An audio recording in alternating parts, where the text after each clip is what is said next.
ceasefire guhagarika intambara no guhererekanya imfungwa ku mpande zombi ni imirongo itukura mu rwego rukomeye cyane. Mu masezerano mu biganiro biheruka M23 yaravuze ko arimo ndeba ari kinyamakuru kimwe cya Burundi kivuga ko nibura ingabo zabo zigira kuri 800 ziri kwerekeza muri Mwenga. Yego. Kujya gutangira M23. Wowe Tshisekedi mu ijambo rimwe mubona mu gute? Tshisekedi ni umukinnyi w'umuhanga, nta n'umuntu ushobora gupfa kumwibeshyaho burya. Kuko nabango Tshisekedi ni umwe mu bantu bafashe iki twita nahoze nsoma ibihugu bya Canada n'Ubuholandi ngo byaburiye abaturage babyo bibasaba kwirinda kujya mu gihugu cy'u Burundi by'umwihariko mu bice byegereye umupaka uhuza iki gihugu na Repubulika ya Demokarasi ya Kongo. Hari aho byaba bihuriye n'intambara ishobora kwaduka muri Uvira? Birashoboka cyane kuko nyine nabwo kandi bari kwerekeza muri Mwenga. Kandi ikizere cyanjye mu kubaka inzu nishimiye nacyeguriye inzobere mu bwubatsi abanyamwuga kandi babizerwa. Birumvikana ko amafaranga nateganyirije inzu yanjye ntashobora gupfa kuyatera inyoni. Nagize amahirwe yo guhura na Messi Limited. Nabasabye guhera ku mbata y'inzu y'igishushanyo ndashima. Mbabwira kumbarira ibikoresho bizayigendaho nabyo ndabishima. Navuganye n'abakiriya benshi bubakiye mbere sura n'imishinga yabo sanga niba nta makemwa. Mu kunyubakira inzu yanjye bazayimpa baranakoze finissage yewe ngenda ninjira gusa. Abangaba si babafundi wishyura bwacya ntumenye irengero. Oya, nta nubwo bagusaba amafaranga y'umurengera ngo bisagurire. Bagenzwa no gutakisha umujyi inyubako zizaramba n'ubwiza. Messi Limited, ikigo gikora imishinga y'ubwubatsi bw'amoko yose. Niba ukuriye guha icyizere, duhamagare kuri 0727 73 0860 cyangwa usura ibiro byacu ku Muhima. Agaciro ko kwiga ikidage karuta kuri giciro. Banyeshuri musoje yisumbuye cyangwa kaminuza abari mu biruhuko n'abandi mwese mu byifuza, Der Sprachenhub German Language Academy, ikigo cyigisha ururimi rw'ikidage ku buryo bwihuse kandi bugezweho, kigatanga ubujyanama bugamije gufasha urubyiruko rw'u Rwanda n'abandi bose babyifuza kugera ku mahirwe yo kwiga, gukora, guhugurwa, kuminuza cyangwa gutura mu Budage. Ku ishami ryo rya Kigali Nyarugenge hamwe n'abafatanyabikorwa bacu turahamagarira buri wese ubyifuza ko mu Budage no mu bindi bihugu bikoresha ikidage hari amahirwe menshi agutegereje. Ushobora kwiga umwuga kandi uhembwa mu mashami atandukanye ariyo ubuvuzi n'ubuforomo, uburezi bw'abana bato, imyuga ngiro n'ikoranabuhanga, ubucuruzi na logistics ndetse na hotel and restaurant management. Amasomo atangwa kuva ku rwego rwa A1 kugeza kuri B2 ku ishami ryacu rya Kigali i Nyarugenge ku gahanda KN89 ST ku nzu ya 9 muri etage ya 5. Ushobora guhitamo kwiga mu gitondo, nyuma ya saa sita, nimugoroba cyangwa muri weekend. Akarusha kandi muri Der Sprachenhub twiyemeje kugufasha. Tuguha amakuru ajyanye na admission na scholarship mu mashuri ndetse twaguhuza n'amahirwe yo kubona akazi ku bafite impamyabumenyi cyangwa impamyabushobozi. Tugutoza kandi tukaguha ubufasha mu kuzuza application no kuzinoza, tukagufasha gukora dosiye isaba visa ndetse tukaguha ikaze no kukumenyereza mu gihe ugiye gutura mu Budage. Ese wari uzi ko kwiga kaminuza mu Budage ari ubuntu? Iyandikisha nonaha. Ushobora kunyura kuri nimero yacu ya WhatsApp kuri 07 90 13 98 22. Mwicikanwa kuko abakozi n'abanyeshuri bazahitamo kwiga nimugoroba cyangwa muri weekend bazahabwa igabanyirizwa ridasanzwe. Hitamo Der Sprachenhub German Language Academy maze ugere kure. Hahibwota amasimbi, ubumenyi n'ubushobozi maze wiyubakira u Rwanda. Twongeye kubasuhuza, turabifuriza kugira ibihe byiza badukurikiye kuri Primo Media Rwanda. Twagarutse muri cya kiganiro na Ayubu na amahoro. Yego na amahoro kanijabo. Mwebwe nanjye na iki gihe. Yego. Uyu munsi rero mu kiganiro cya none ntabwo turi bubane na Ayubu gusa, ahubwo turaza kuba turi kumwe na Nkusi Jules ku murongo wa telefone. Tujye kuganira ku ngingo irebana n'ijambo rya Perezida Tshisekedi mu nteko rusange y'umuryango w'abibumbye, ariko by'umwihariko turibanda ku kiganiro giranye n'abanyamakuru aho yashinje u Rwanda kudindiza gahunda y'ibyasinywe ku itariki 27 z'ukwa gatandatu byasinyiwe i Washington muri Leta Zunze Ubumwe za Amerika. Perezida Tshisekedi yavuze ko u Rwanda rurimo ruradindiza iyo gahunda bitewe n'uko ngo rutakuye ingabo zarwo ku butaka bwa Kongo. Hanyuma tunarebe icyo Tshisekedi avuga ku ihererekanywa ry'imfungwa hagati ya Kinshasa na M23. Jules na amahoro. Na amahoro. Ayubu aragusuhuza. Komera Jules. Yego mubwira ati yambu. Umvise ingingo tuhereho rero irebana no kuba Tshisekedi ashinja u Rwanda kuba ruri gutinza gahunda yo gushyira mu bikorwa amasezerano ibihugu byombi byasinyiwe Washington kuri 27 z'ukwa gatandatu muri uyu mwaka. aravuga ko u Rwanda ngo rurimo rurabitinza kuko rutakuye ingabo zarwo ku butaka bwa Kongo. Jules, gira icyo ubivugaho mbere yuko tugaruka muri studio. Ubundi se rwo rwemera ko zihari, ko rwavuze ingamba z'ubwirinzi, rwavuze zihari, zo ntabwo tuzi ngo zihari cyangwa ntizihari. Iki ni icya mbere. Ikindi cya kabiri ni uko kuvuga ngo u Rwanda ruratinza iyi process ya Washington, ni ukwirengagiza ko n'u Rwanda rwasabye ko leta ya Kongo ibanza gusenya FDLR. Ariko aho naho ubona ko ari ingingo yisubiye ku buryo na leta ya Kongo y'ubwabo nidashaka kwibana FDLR, gutandukanye leta ya Kongo cyangwa ingabo za Kongo arizo FARDC na FDLR na hose ngira ngo ushaka washyiramo bihwanye biragoye kubitandukanya. None ukabuvuga ko ego none rero kugira ngo wicare uri umuperezida udeside ngo igihugu iki n'iki cyavanye ingabo ku butaka bw'igihugu cyarakunze guhakana kikirahira kikirenga kikavuga ko nta ngabo zacyo ziri kuri ubwo butaka, cyo cyakoze ari ugushyira ingamba z'ubwirinzi ku mupaka nabwo ku mupaka. Nabango ni gusa nkaho uyigurira isura nziza akagaragaza ko undi ari we gutera ikibazo, ko nawe ntabwo mpamya ko Kongo y'ubwayo nayo muri ibi bintu.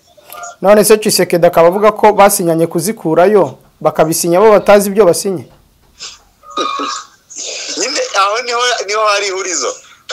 U Rwanda ntirwigeze rwemera ko ziriyo, icyo rwavuze ruzakuraho ni ingamba z'ubwirinzi. Ubwo ingamba z'ubwirinzi zishobora kuba ari ingabo zarwo? Ntabwo rwigeze ko ari ingabo, rwavuze ko ari ingamba z'ubwirinzi rwashyize ku mupaka. Ubwo ndakotinga amagambo yavuzwe n'umunyamabanga wa leta muri Minisiteri y'Ububanyi n'Amahanga ushinzwe ubutwererane bw'akarere. Yavuze ko icyo bakoze ari ugushyira ingamba z'ubwirinzi ku mupaka, uko batigeze bajya hakurya muri Kongo ingamba zabo z'ubwirinzi nk'u Rwanda ziba ku mupaka. Ayubu urabivugaho iki? Murakoze cyane Kanijabo, tunashimira abakunzi ba Prima Media. Jules, hari ibitekerezo biba birimo kuba bitwibutsa ibindi. Ubundi abaperezida bose mu bintu baba bashinzwe harimo no kurinda sovereignty y'igihugu.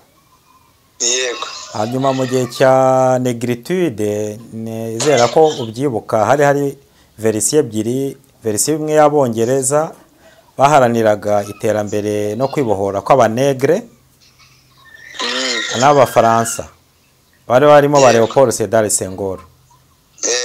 Harimo rero umwe wavuze ngo un tigre ne proclame jamais sa tigritude. Iri bondi ngo ntabwo tayiga igisamagwe kikubita mu gatuza ngo gisakuze. Tayiga muzi ko ifite ari symbole y'ingufu, ahubwo aho kugira ngo kijye gutontoma gifata umuhigo wacyo. Icyo yavugaga yakosoraga bagenzi bavuga ko aho kwirirwa bavuga amagambo menshi ahubwo bakabaye bashyira mu bikorwa ibyo iyo mvugo. Rero impamvu nyitangirijeho kwari kugira ngo twibaze Tshisekedi nka chef commandant supreme de l'armée congolaise, kuva akajya muri kilometero ibihumbi nka 3 niba ntibeshye cyangwa 4 muri UN, kujya kuvuga ko igihugu kindi nubwo iyo verisiyo itemerwaho kuko icyo gihugu nyine cyarabihakanye nta naho byanditse bagaragara, uretse ko muri wa mugereka w'amasezerano ariho havugirwamo ko hazaba withdraw y'izo ngabo, ariko zo verisiyo izwi yagiye ahagaragara ikaba ari ivuga ko ari ingamba z'ubwirinzi. Whatever case niyo yaba arimo kuvuga ngo ntibakwiyeho ingamba z'ubwirinzi, wenda icyo tudashidikanyaho twese izo mpande ebyiri. Ni gute umugaba w'ikirenga w'ingabo nyinshi cyane ajya kurekarama imbere y'abandi ba perezida? Kuko ndibuka Muzeye Museveni yigeze kubwira perezida Jonathan amubwira ngo aho kugira ngo nze kuvuga ko abakobwa bafashwe na Boko Haram nabuze aho baherereye, ngiyewe rwose narangiza ubuzima bwanjye. Iyo ni imvugo iri record.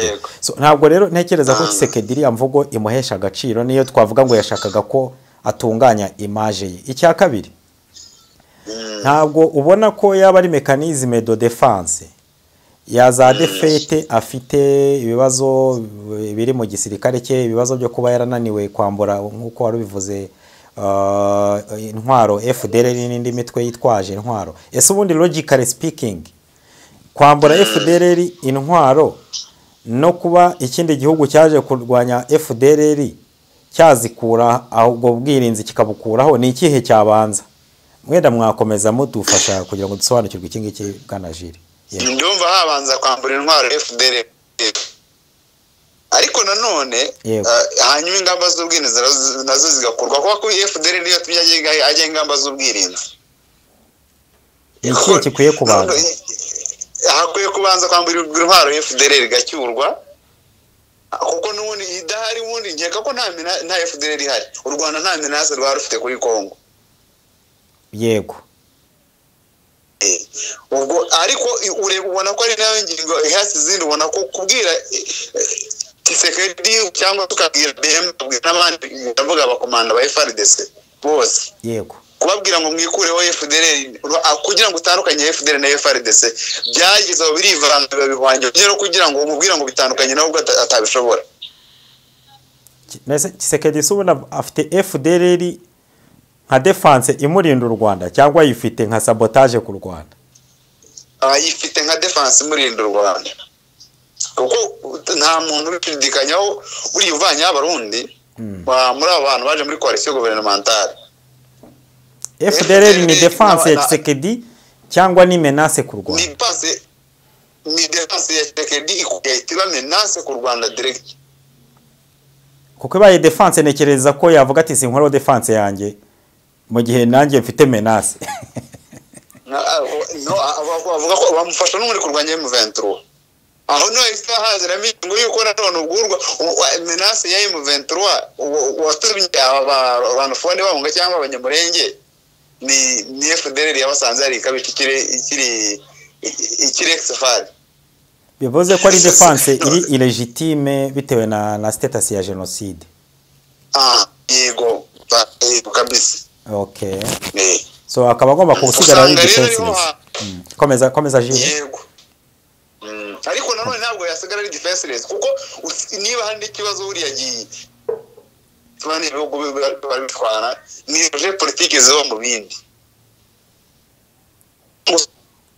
projet politique ditabara projet politique iri hariya nayo ihora yica abakongomani gasanga ari projet politique yitwa FDL ibiki u Rwanda igihe byabaye ngo iziga destabilize u Rwanda ihitandira ni kongera gasubirayo rero nkeka ko icyo gihe izo projet zibaye ngo zifite aho zibona tunga aho zikusanyiriza ziriyantagire ubwo bindi abantu ko nta menace kimwe cy'ikindi urimo kuvuga ijambo projet ubyumva neza twamufasha kubyumva nawe ukadufasha kudusobanurira no kuvuga ngo buri projet bifite initiator wayo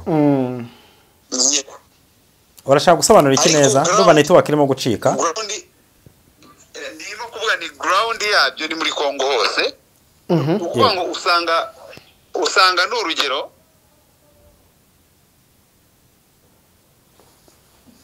byanga bikunda ni igitego tudaswite ku Rwanda usanga nureba tabaruza usanga nka FDL ari ikintu ababirigi n'abandi bantu babitse ndetse n'abantu muri Occident bashobora kwifashisha nka alternative igihe regime yabihindutse mu Rwanda ugasanga ari cyo kintu bashaka gukoresha noneho wajya kureba nk'i Burundi ugasanga hari icyo kintu cyitwa ari ditabara n'indi mitwe nayo itavuga ariko irahari nujya Uganda hari DF naro hari n'indi yitwa Road Resistance yamino yo buri wirengera ariko bavuga kuri muri Central Africa ubu ni ugiye ku munzano uzasanga ni uri bihugu nka Kenya ariko nabyo bifite za Al-Shabaab zabizengereje yego buretse gato utararengaho iyo nk'iyo Red Tabara ni projet politique yande utweretse ababirigi ko bashobora kuba ari bo bafite iyo FDLR iyo ADF ni projet politique yande ADF ni projet politique ya Occident ariko kuri Uganda ubwo ushatse kuvuga nande kuko n'ababirigi ce sont des occidentaux no yego précisément ADF ni yande hanyuma Red Tabara ni yande précisément niza Occidentaux niza ababirigi n'abongereza n'abanyamerika kuko bari abantu n'ubundi saha ku isi bashaka kukura umuntu muri system bafite indi alternative ku ruhande niyo mpamvu usanga tujuru n'ubundi ibihugu by'akarere bishwana nta biragoye ko ushobora kubona umwaka urangiye cyangwa imyaka 3 irangiye nta gihugu gifitanye konfuri n'ikindi kwa kwereka utuntu bagiye bashyiramo ariko ugasanga round ni muri Kongo wenda no gwenda baza ariyo yimuka gusa ejo kumva no Burundi n'u Rwanda ejo kumva no Rwanda na Uganda ejo kumva naba navuga ngo rero kuba Tshisekedi afite inyungu ku kuba yakemera ko FDLR imuva ariko nawe agasigarana u Rwanda nk'umuparteneri ntirwongere kumufata nka substitution straight cyangwa se umuntu ushumbikiye umwanzi warwo izindi procedures zigakurikizwa niba ari gucyura impunzi no kwinjiza abarwana muri guverinoma bikarangira amahoro akagaruka. Hanyuma Jules Tshisekedi rero yavuze ko ategereje uburenganzira bwa komite mpuzamahanga ya Croix Rouge kugira ngo hererekanye imfungwa na M23. Urabona ibi ari ibintu bizashoboka guhererekanya imfungwa kuko M23 yo ivuga ko imfungwa za Kinshasa yazitanze ba basirikare bari barahungiye mu bigo bya MONUSCO yagiye bemerera gukomeza bakajya Kinshasa ifashijwe na Croix Rouge nyine. Hanyuma M23 ikavuga ko ikeneye abarenga 700 Kinshasa nayo ifite bayo. Uramubona Tshisekedi ahererekanya imfungwa na M23? Azabatanga ariko hagomba kuba muhuza nk'ubwangora. Gute? Kuko buriya nyine urumva twabonye abi Burundi n'u Rwanda igihe M23 herekanyaga abasirikare b'u Burundi bahereza Burundi nyirizina byabaye ngombwa ko Rwanda rujyamo hagati banyuze mu Rwanda. Bizasaba ko rero na hagati ya M23 none na Kongo guherekanya imfungwa haza n'ikindi gihugu kiri pivo cyane muri ibi bintu. Yego. Kandi urebye ngo Angola usanga ari umukandida mwiza wabyo cyangwa Tanzania. Donc bakabanza kubanyuza muri Tanzania mbere yuko babashyikiriza M23. Cyane. Kuki wumva bizagenda gutyo? Niko bimeze ko iyi konfuri ya Kongo irimo abakinnyi benshi. Irimo abakinnyi benshi kandi hari abantu bari mu kindi cyitwa Grande Photo ubona cyo karere wenda ubwo turajya kuri Grande Photo na Kito Kare International izamo le bloc kusudanyine na bari abashinwa n'abandi. Uyirebye abantu bari pivo nabo ngabo bine Tanzania nibura na Angola abantu bashobora gukora kugira ngo kijabeho ihererekanya ryabo mfungwa ze. Ariko nk'igice cy'ingenzi mu bigize ari amasezerano ya Washington navuga ngo Tshisekedi agomba kubikora kuko igihe ataramuka bikoze nabyo byaba bigaragaje ko cya kintu umuryango mpuzamahanga warushinja guverinoma ya Kongo cyo kwangiza amasezerano cyangwa se cyo kudashaka amasezerano cyaba kiri kugenda kibahama baba bari gutakaza amanota muri diplomasi. Ariko iyo urebye M23 ubushize ishyikiriza leta ya Kongo bari abasirikare bamwe bagiye Kinshasa bavuye mu bigo bya MONUSCO n'abapolisi ntabwo byasabye ntuza ikindi gihugu kirenze nyine komite mpuzamahanga ya Croix Rouge. M23 rega n'umutwe ntabwo ari guverinoma. Burya guverinoma iganira na guverinoma yishaka no kuganira n'umutwe cyangwa ari byigomba gushyira n'umutwe hajyamo indi guverinoma nibura kugira ngo ikore nka mediator. Nakuriya twabonye ukuntu abatalibani babonye ubutegetsi. Ura nta washidikanya uruhare rwa Amerika mu kugira abatalibani basubire ku butegetsi ariko ubwo ntabwo bashobora kwisubiza ku butegetsi hatabayemo ikindi gihugu cy'enteribona ndetse na za Katani ngo zibavugire bongere bagaruke au Sena International.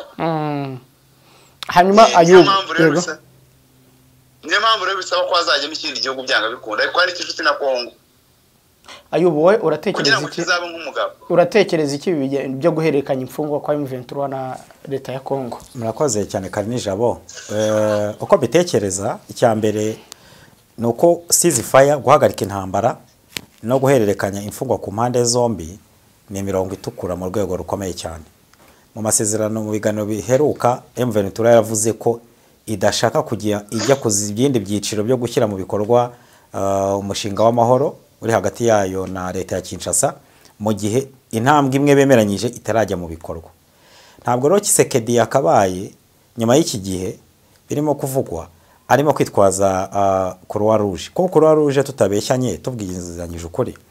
Croix Rouge yego ni player nkuko mugenzi wanjye yarabivuze nayifite uruhare rwayo cyane cyane iyo bije mu by'imfungwa abahajemo kureba ngo zujuje zifite ziri muri standard nziza zifite cyo umuntu yakwita health standards zubahirijwe, kureba ko hari abakorewe torture, kureba za DNA test, kureba niba hari abagiriwe nabi bafite ubumuga, uburwayi, uburema cyangwa ubuzima bwabo buri mu kaga, bahita babona ubutabazi bw'ibanze, ariko bikanakorwa n'ababigize umwuga ko barimo baganga, harimo na za maneko, kuko ni ngombwa ko bivugwaho. Izo Croix Rouge ntabwo ari Croix Rouge gusa, haba harimo n'abaza OMS na za CIA n'abandi baza ku mpande zitandukanye, ariko Croix Rouge by'umwihariko uyumva yumve mu rwego rw'ubuzima na kureba torture zaba zarakozwe n'ibindi. Ariko icyo nshaka kuvuga Jire, Tshisekedi arimo arabikora atayobewe neza ko ari urufunguzo ari urufite. Aho bafungiye urufunguzo rw'iyo lockpad rw'ingufuri ni leta ya Kongo irufite. Na M23 irabarizwa ku butaka bwa Kongo.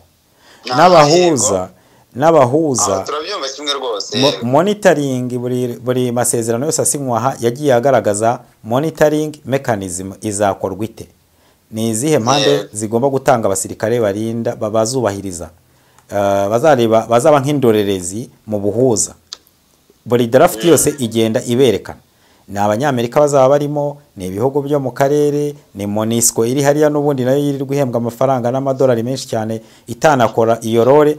Icyo rero nshaka kuvuga no kuvuga ngo harimo amananiza, ariko still ayo mananiza ni cause, twavuga ngo ni impamvu barimo gushyiraho, ariko effect ingaruka zayo nayo uko ari nko gutanga umwanya wo kugira ngo hakomeze imirwano ikomeze ibeho. Iyo mirwano rero ishobora kuza gutuma muri iyi transit cyangwa transition ishobora kuzana risk yuko M23 ishobora kugira ibindi bitero ikora cyane cyane nko ku mujyi wa Uvira.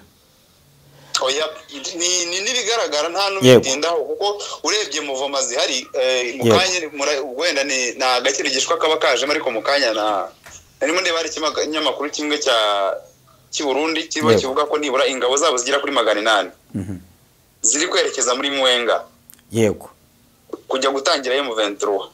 Uribaza rero Tshisekedi ntago ari we urimo guhama kwanga kuyita rekura imfungwa mu igihe kiri fragile, nuko ngo anytime igihe intambara ikaba yakwaduka, ntabwo uburyo umuvuduko afite nkuko twakunze kubyibazaho ntago ari uw'umuntu uri mu bihe bidasanzwe ushaka amahoro. Ariko nanone ashobora gukora nk'umukinnyi mwiza kwa ko wenda ibyo we ashaka bizagira icyo bimufasha, kubera iki hari kugeza ubu ngubu abasenateri benshi cyane uhereye kuri murumuna we nabonye basaba ko ibya manda byakurwaho, noneho akaba yakiyamamaza nka perezida avi Tshisekedi. Ariko kubera root cause yo kuvuga ngo igihugu cyanjye kiri mu ntambara nka kuri Zelensky ameze, we aguma ku butegetsi agaragaza ko impamvu akiriho ari uko igihugu cye kiri mu ntambara. Ibyo nayo ndi turufu ishoboka, cyaba ari igitangaza cyane, cyaba biri bimwe mu bitangaza tubonye muri ibi bihe.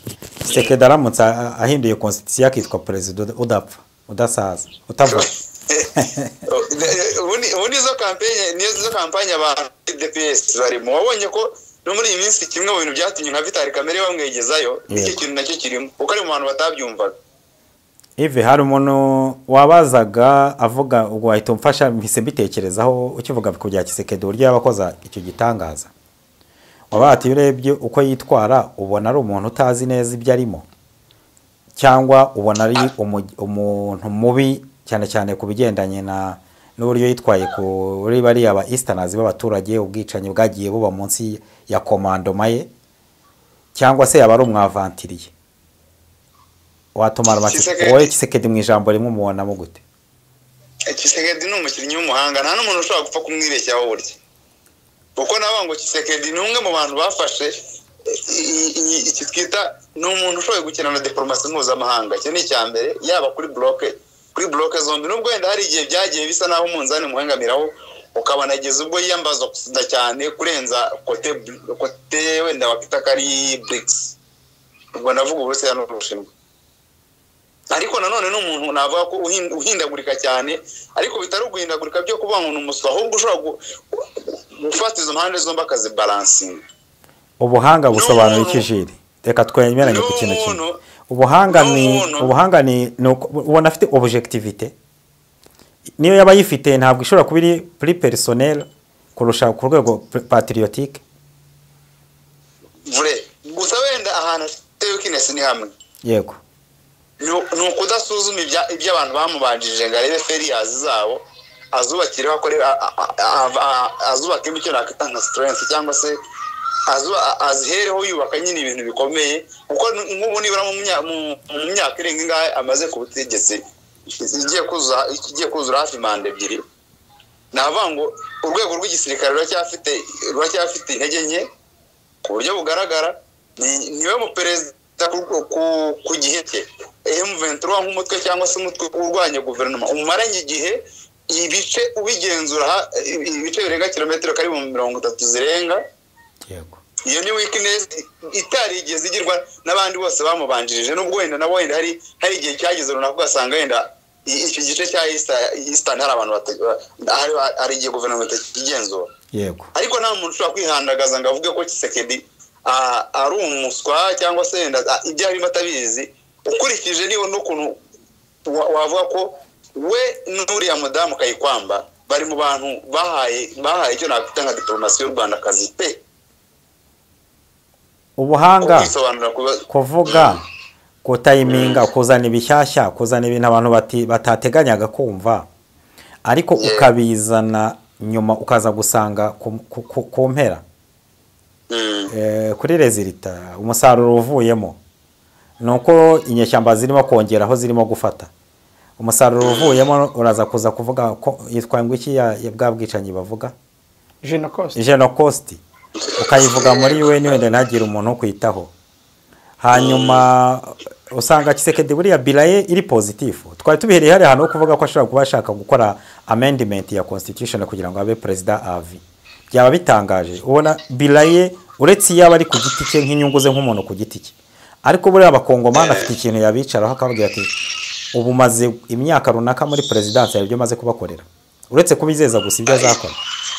Icyambere babwira nuko azagarura duce two muri Est, nubwo ubona ko bidashobora kumworera byasaba izindi manevre zitoroshye. Yego, ariko we ku giti cye nka president nk'umuntu ureba inyungu ze ziri ku giti cye zihariye, navuga ngo we abifitemo inyungu n'ubundi kuguma ku butegetsi, kuko sinaye wose wa mbere sinaye wa nyuma uje gakora biriya. Ariko we gucyo yakoze yabizanye ku rundi rwego, noneho kugeza ubwo abantu batangiye kubona ko rimwe na rimwe ngira ngo intambara zibera muri Est abantu bari za Kinshasa no mu zindi ntara nka za Bakongo n'ahandi baba bumva ari nk'ibitangaza biri kuba mu gihugu cyabo.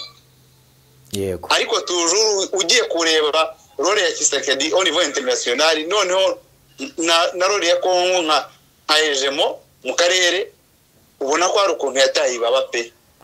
Jire, iki cyo guhererekanya imfungwa urakoze cyane. Ikintu cyo guhererekanya imfungwa ntabwo ubona ko ari ikigeragezo gikomeye cyane leta ya Kinshasa ifite, cyane cyane ko bivugwa ko imfungwa za M23 zishobora kuba zitakiri zose.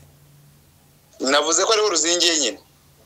Yego, ariko nanone na M23 nayo ubwayo yego, hari ibyo igomba kwemera, kuko buri negose ya leta uri inyeshyamba ntabwo negose ya nk'igihugu n'igihugu burya bisaba ko kugira ngo wenda negose kubona ibintu byose biri furu byuzuye, ari uko ugomba kuba ufite ahantu kanda leta ikumva.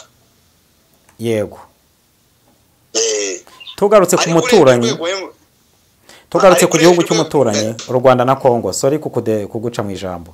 Amasezerano yasinywe mu kwezi kwa gatandatu yavugaga ko nyuma yo kwambura imitwe yitwaje intwaro aizo za FDL na ziriya zindi, u Rwanda rugakoraho ingamba z'ubwirinzi nk'uko rubyita kugeza ubu, hagombaga gutangira ibigendanye no kwiteza imbere, ibigendanye n'amabuye y'agaciro n'ibindi nk'ibyo ngibyo. Ikindi ari amasezerano yari yarahawe umunsi igihe ntarengwa ngira ngo yari amezi 3 kuba habayeho uburyo bwo kugenzura ibyayavuyemo niba igihe gishize hakaba evaluation. Ikindi Trump arimo kwerekeza muri guhabwa Prix Nobel. Ibyo bintu byose biteranyirije hamwe urabona igihe cyashyizwe muri ari amasezerano, turavuga igihe Honorable Nduhungirehe na Kayikwamba na His Excellency Trump bari barimo gusinya, twizeye ko byibuza aka karere kagiye kugira igihe cy'amahoro. wowe mu mboni yawe nk'umusesenguzi kandi twizera ko bikurikirana cyane, urabona twarataye igihe nk'akarere, igihe gishize kiratanga icyizere cyangwa ikiri imbere nacyo ahubwo twavuga ko ntacyo cyo kwitega gihari? Ndagusubiza mu buryo buteye gutya. Yego. Buriya ibisubizo by'intambara kenshi, yego, cyangwa n'iterabwoba n'ibindi byose bijyana nabyo. Yego. Abasore babivuga neza ngo dawa ya moto ni moto. Yego.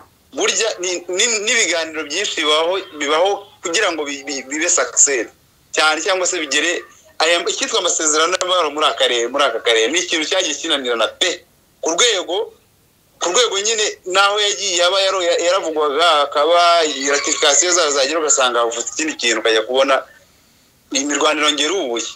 Yego. Rwose wizerera mu kuba amasezerano y'amahoro ari azakemura ibibazo by'akarere, ibyo navango biri kure cyane nkurikije ibyo ndeba aka kanya.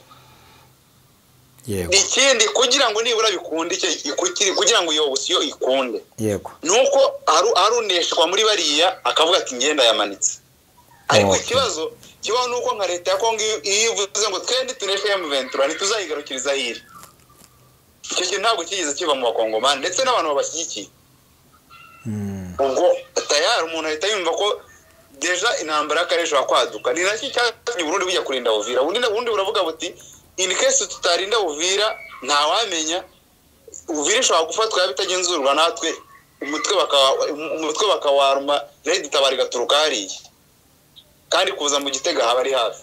Hanyuma Jules, icyo rero yego hari ikintu ukomojeho mu kanya cy'u Burundi, nahoze nsoma ibihugu bya Canada n'Ubuholandi ngo byaburiye abaturage babyo bibasaba kwirinda kujya mu gihugu cy'u Burundi, by'umwihariko mu bice byegereye umupaka uhuza iki gihugu na Repubulika ya Demokarasi ya Kongo.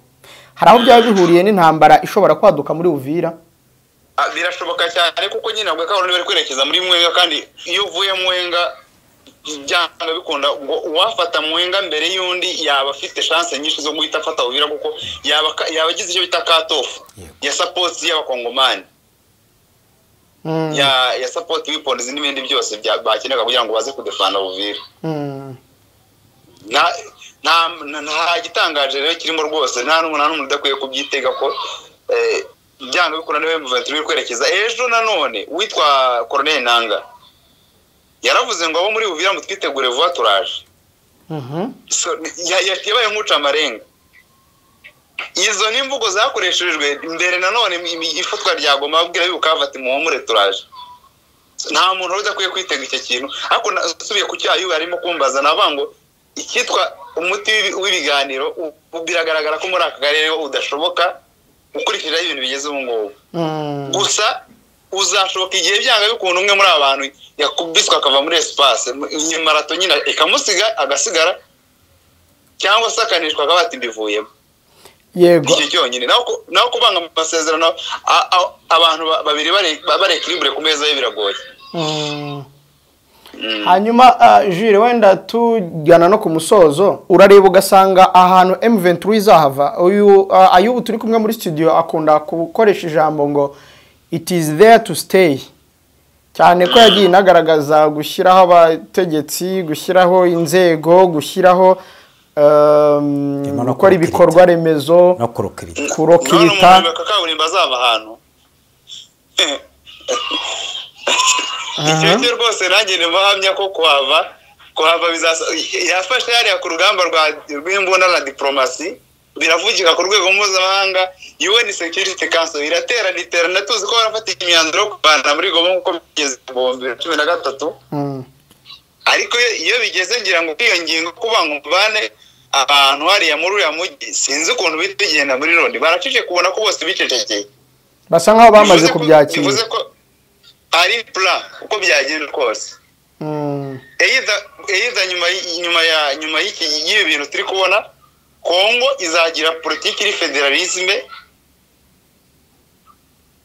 Kongo izaba ita federal cyangwa se mu kimwe hari ahantu habe barikanize. Pourcentage nini ikubiye ku kihe muri ibyo bibiri uvuze?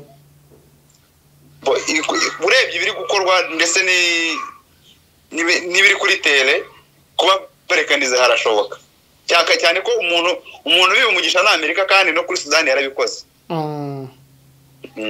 urakoze cyane Jules. murakoze cyane. Arakoze Jules Nkusi. Tugaruke muri studio. Ayubu asoreje ku ngingo ebyiri nubwo tumukuye ku murongo. Asoreje ku ngingo ya balkanize cyangwa federalisme. Wowe urabitekerezaho iki? Hari akantu ashyizemo kandi ka substance gakomeye. Kubihumugisha. Hari plan. Plan uvuze ko ihari tuba tugendeye muri cya kintu cyo kuvuga ngo ni ibintu bya settings, hari settings. Twareba rero kuri version yindi ya kabiri, angle ya kabiri. Ibi bintu M23 kubiri hari nicyo turimo kuvugaho. Birashoboka ko ibihugu by'ibihangange niba bakwishyira mu mwanya wabyo bishobora kuzaho ibihe bigeze bakirukana ziriya nyeshyamba muri kara gace zikagenda kazisubiza muri Sabyinyo bigashoboka. Kuko ikintu tuba turwana nacyo karinije mu gusesengura no kuvuga ngo niyi nyeshyamba zaba zamaganwa ariko zifite abaturage zirengera, zifite impamvu zirwana bitewe naho ibihe bigeze uyu munsi. Nawe ukaburi community international hane n'ibiganiro tujya tugirana ugasanga turavuga ngo abatuye isi bafite ukuntu bagomba kwipositiona mu bibazo bihari bakabishakira igisubizo. M23 yashyizeho ibikorwa remezo, ikabifite ingabo zifite ikinyabupfura zizwi, ikabifite abaturanyi East African buriya community ni block itari yo gukinisha kubigendanye no kuba icyambere ibanye neza n'abira bihugu by'uburengerazuba kuva Nairobi, Kigali, Kampala, Tanzania hose nta gihugu kiri kiri hostile kuri leta zunze ubumwe za Amerika notably. Iyo M23 ikaba ubungubu yumvikana cyane n'akarere kamaze gusobanukirwa impamvu yayo ku buryo na Kenya ya pointinga y'umuntu igoma aho urakoze cyane. Bya byose ni ibintu bifite icyo bivuze. Izo zifate nk'amavisi akaza afunga cyane cyane iyo train iyo gari ya moshi ya M23. Narangiza uvuge ngo yavukiye Nairobi, yabaye Uganda, ihungirayo, ivukira Nairobi, ivuga ikinyarwanda. Iyo niyo M23 iri hariya. Telekomvikana. So ufashe ibyo byose ukavuga ngo ntabwo community international nubwo yigiza nkana ariko ntago ari umuryango w'umusazi, no umuryango uzi neza geopolitique. Kavuga ite bara abaturage se bavuga ikinyarwanda bahunze abanyamurenge bari abanyarucu nabandi turabirukana twirukana nabara none aho bigeze bigende gute. Nojya ku rundi ruhande usanga Kisekedi nabarimo kwitwara nkuko yitwara. So M23 riri hariya nkitazahava rwose ntago izahava.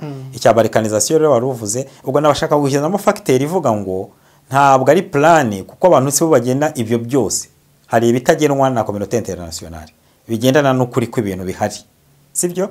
Ahubwo community international ikaza ibibyaza umusaruro yipositionaho ibintu birimo kwerekeza cyangwa aho ikirere cyerekera. Yego.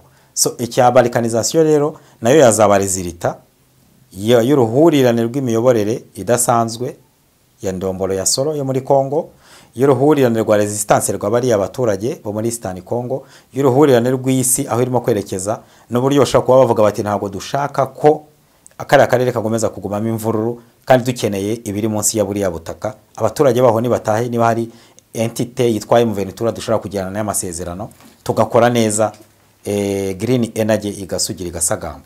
Nicyo ngicyo ntekereza. Yareka dusoreza aha nibutsa abantu ko muri Machegari Vocational Training Center hari ya mu karere ka Bugesera bafite scholarship cyangwa se bafite bourse ku banyeshuri n'abandi bifuza kwiga mu myuga irimo multimedia, gutunganya amashusho, amafoto n'amajwi, ubwubatsi, hairdressing, gutunganya imisatsi n'inzara, kudoda, gukanika n'amategeko y'umuhanda.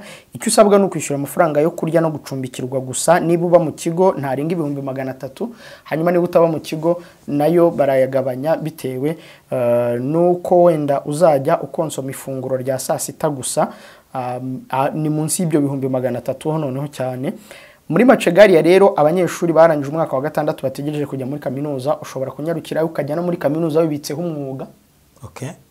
Ndibuka kera tukiga muri secondaire igihe wasangaga nk'umuntu yarazanya appareil ku ishuri afotora. Yego.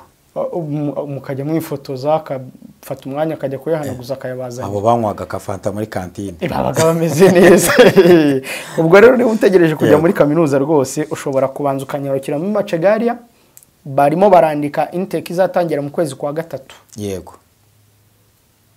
Ubwo rero wanyarukirayo rwose bakakwandika nawe ukazabanza ukajya muri kaminuza ufite umwuga. Hamagara kuri 0791 31 41 55 ku bindi bisobanuro ubwo baragusobanurira byinshi tutakubwiye. Ayubu wakoze cyane. Mwakoze cyane. Yakoze umuvandimwe Jules Nkusi, mwakoze namwe abari badukurikiye, mbifuriza gukomeza kugira ibihe byiza.